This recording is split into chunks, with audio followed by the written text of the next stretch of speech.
नमस्कार. आज आपण पाहणार आहोत चिकन यखनी पुलाव. फेमस आहे आणि इतका मस्त लागतो खाण्यासाठी. ज्या स्टेप मी व्हिडिओमध्ये दाखवले आहे त्याच प्रकारे तुम्ही पण फॉलो करा. एकदम मस्त रेसिपी आहे आणि जे मी मसाले सांगितले आहेत तेच वापरा, एक्स्ट्रा काहीच वापरू नका.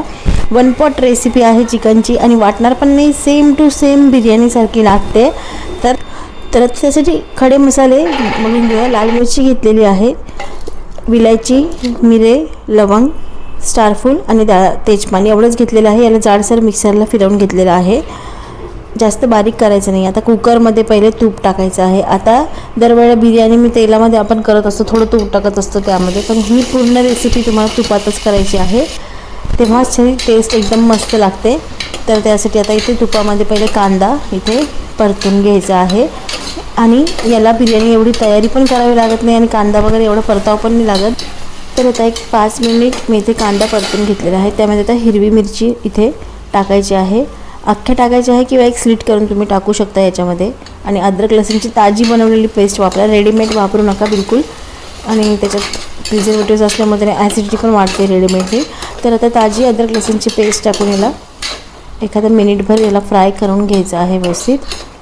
आणि मग त्यानंतर आता आपल्याला यामध्ये चिकन जे धुवून ठेवलेलं होतं ते आता याच्यात टाकून द्यायचं आहे. गावरान चिकन इथे वापरलं आहे, तुम्हाला जे वापरायचं ते तुम्ही वापरू शकता. आणि याच प्रकारे तुम्ही सेम मटण पण वापरून हा पुलाव करू शकता. Same to same ingredients, same to same recipe follow करून फक्त चिकनच्या ऐवजी मटण तुम्ही वापरून करू शकता. आणि जो मसाला मिक्सरला फिरवला होता तो थोडा इथे टाकून घेतलेला आहे.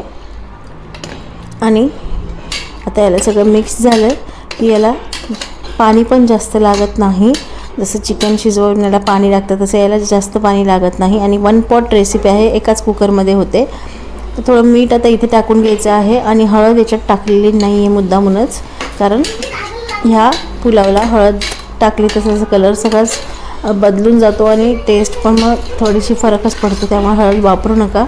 आणि याला आता व्यवस्थित फ्राय करून घ्यायचं आहे 1-2-4 मिनटं. आणि फ्राय केल्यानंतर मग त्याला पाणी सुटतं चिकनला, अगदी एक घोटभरच पाणी इथे टाकलेलं आहे. आणि मग त्यानंतर आता याला सगळी कोटिंग मसाल्यांची, मीठ वगैरे सगळं व्यवस्थित लावून झालेलं आहे. आणि याला कुकरमध्ये आता 2 शिट्ट्या इथे करून घ्यायच्या आहे. ऑलरेडी एवढंसंच पाणी टाकलेलं आहे आणि त्यानंतर चिकनचं पण पाणी सुटतं, त्यामुळं जास्त पाणी तुम्ही याच्यात टाकू नका.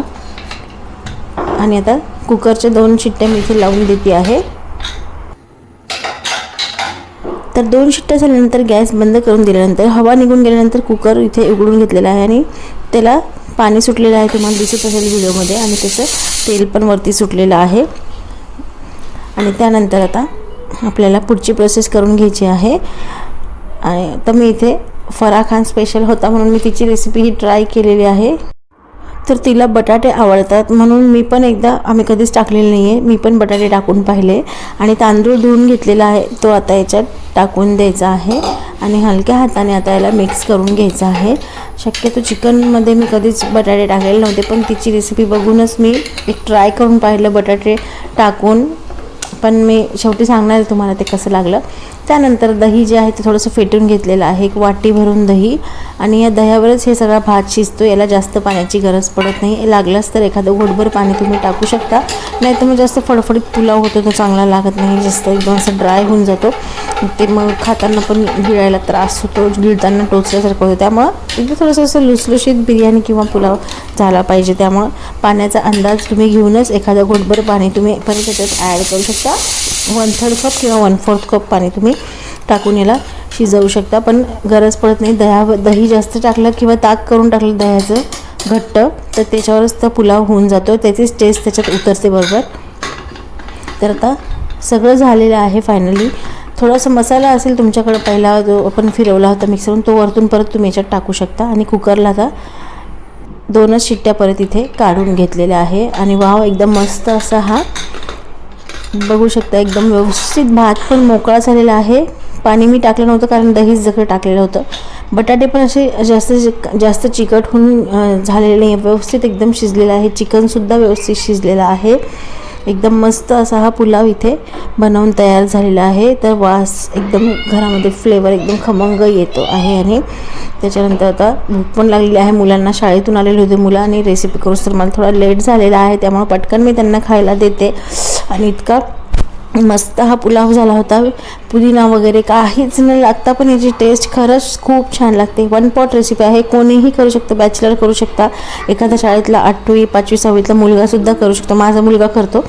तर एवढी सोपी ही रेसिपी आहे, नक्की करून बघा. आणि मस्त लिंबूसोबत सर्व करा. लिंबूची गरज पडत नाही कारण दह्याचा आंबटपणा ऑलरेडी त्याला असतो, पण तरी पण खूप छान लागतं. बाकी रायता वगैरे याच्यासोबत शरबा वगैरे तुम्हाला करायचं असेल तुम्ही करू शकता, पण ही रेसिपी तुम्ही नक्की ट्राय करा. आणि फायनली आलू जे याच्यात टाकले होते बटाटे ते मला बिलकुल आवडलेले नाही आहे. मी जेन्युइन माझा रिप्लाय सांगते, तुम्हाला आवडत असेल तुम्ही नक्की टाका. तर बटाटे स्किप केले तरी चालतील असं मी सांगेल. तर तुम्हाला पण ही रेसिपी आवडली असेल तर नक्की एक व्हिडिओला लाईक करा, शेअर करा आणि मनीज रेसिपीला सबस्क्राईब करून ठेवा अशा छान छान रेसिपीज पाहण्यासाठी. तर भेटू पुढच्या छानशा वेगळ्या रेसिपीसोबत. ही यखनी पुलावची रेसिपी तुम्ही नक्की ट्राय करा. तोपर्यंत बाय बाय.